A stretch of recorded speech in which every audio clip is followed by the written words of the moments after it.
Yes, boys, this is essentially exactly how you can lose weight without counting calories. Because if you're anything like me, I find it so tedious going into MyFitnessPal, typing it in, trying to find the exact thing, putting my food on a scale, weighing it all up. Like, it's just a massive ball ache and I don't like it. So there's actually two ways you can go about to counteract this. Okay, it's two ways. Okay, because like I said, if you're anything like me, then counting calories, I hate it. I hate it so much, okay? Right, so number one. Now, this one is the one I'm actually doing at the moment. So you'll track your food for one day, one singular day, and you'll eat the same thing every day. Now, I know some people aren't going to like this. They're going to find it boring. But if you're a freak like me, if you're a weird guy like me and don't mind eating the same thing every single day consistently, then it might work for you, okay? So literally, this is just example food, by the way. So you track your breakfast, lunch, dinner, and then maybe a snack. And then you literally eat the exact same thing every day, but you might change out the protein. So, for example, this chicken breast, I might change out for like salmon, okay? And you might just put that in because it's not really going to change. As long as you're changing out one thing in the meal, it's not really going to have a massive impact. So this chicken, for example, if I put salmon in, it'd probably be less calories anyway. So that's one way you can do it. And this is a pretty easy way. Depends how bored you get. I mean, I don't get bored eating the same thing every day, so it doesn't bother me. So that's option number one. Track your food one day and virtually eat the same thing every day, apart from you might change a couple things, so the protein or the carb. But overall, it's going to stay very relatively the same calories. Or you've got option number two, which actually took me from this skinny fat guy, no definition, to a guy with actually a bit of definition that looked like he'd actually been gym for once in less than 3 months. I didn't track anything, I was just living. Okay, and this is exactly how I did it, and it is the 90-10 rule. Okay, this rule states that 90% of the food you eat is whole, real food, so one ingredient food. So we look over here. So we've got a duck breast. If I went into the ingredients and I had a look, oh wait, there isn't any because it just is a duck breast. It's whole. Same with the sweet potato. If I bought a bag of sweet potatoes and I looked at the ingredients, it would say sweet potato. Why? Because it's one food. It's whole. It's real. It is the food. Okay. Same with the eggs. Same with the broccoli. Same with the beetroot. Same with the pork here. The eggs, the chickpeas, the spinach, the quinoa, the beetroot. You get the idea, okay?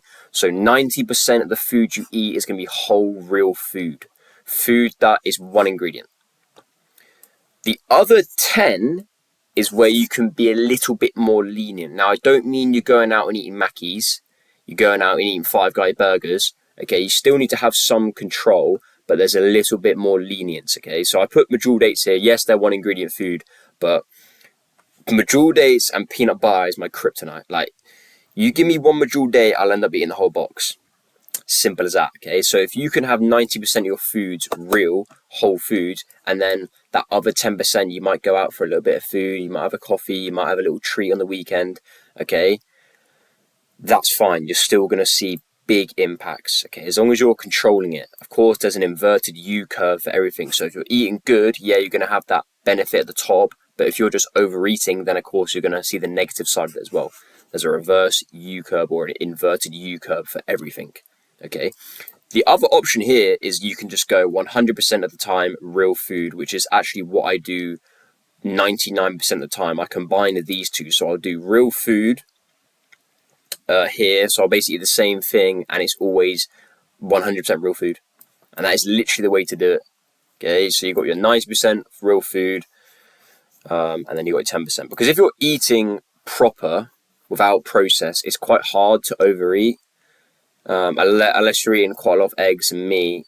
If you're having good veg and carb throughout the day, it's going to be difficult to exceed 3,000 calories.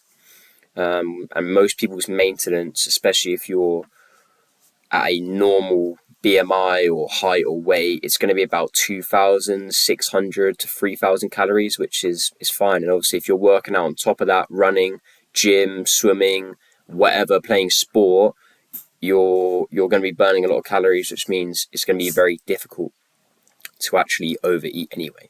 So here are your two options, boys. You can either literally track one meal and just consume that throughout your week, months, or whatever, or you can go the 90-10 rule. This gives you a little bit more lenience as to what you can eat. But it does work. Literally, I remember this was me back in uni. This was December time, and I was like, damn, I need a change. I need to do something here. I look like a state. I was going to the gym, and I looked like a guy who'd never even been to the gym. And in less than 3 months, I just started eating real food. I was eating sweet potato, beans, fish. Literally, I think this was about two months. I was eating eggs, and I looked like a guy who actually looked shredded, and I didn't track anything. Nothing, not a single bit. Okay, so here's your two options, boys. If you're sick of counting calories like me, number 1, track 1 day of eating and stick with it. Or number 2, eat real food. Simple as that. Listen, if you're struggling with a diet, you're struggling with a workout, you're struggling with anything, contact me on Instagram. Reach out to me on Instagram, and we'll go from there.